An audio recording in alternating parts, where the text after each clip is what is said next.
Yeah man, it's a 2014 production. It's gotta be the only top notch.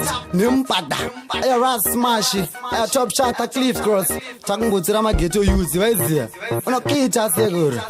Bomba clat, zamizi mwari baba papa na vechidik jovopera nzira imwechete varikuramba vachienda kuti kune AIDS avasitomboketa kana ukavachuna vanotaura zvekupenga mwari baba papa na vechidik jovopera nzira imwechete varikuramba vachienda kuti kune AIDS avasitomboketa kana ukavachuna vanotaura zvekupenga papa na vechidik varikurarama life iri risky varikopa zvemaTV zvinoitwa na wizi kuti kune AIDS they take it very easy ukavaudza nezve AIDS unobvunzwa mazikwizi kuti uri doctor kana kuti nurse kuti kune AIDS havana kana stress kumhanya nezvimoko vari kuita kunge race each and every day vari kuchinja vaiweba papana vechidik zhovopera nenzira imwe chete vari kuramba vachienda kuti kune AIDS havasitomboketa kana ukavachuna vanotaura zvekupenga mwari baba papana vechidik zhovopera nenzira imwe chete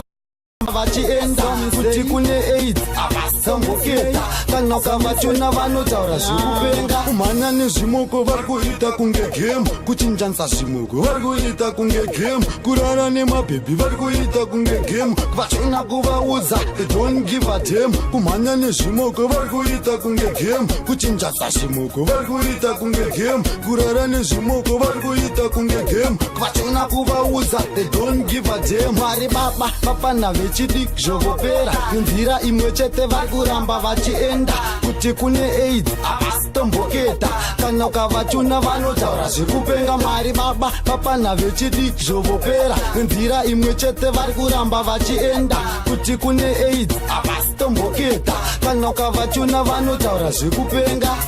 Let me say, it's got the only top notch. Nimbata, Era Smash, Wagwan, Pen and Paper Records. Easy top shot at Cliff Cross. Easy Fallon. Rajuchambo no kira, say, Bombo clads.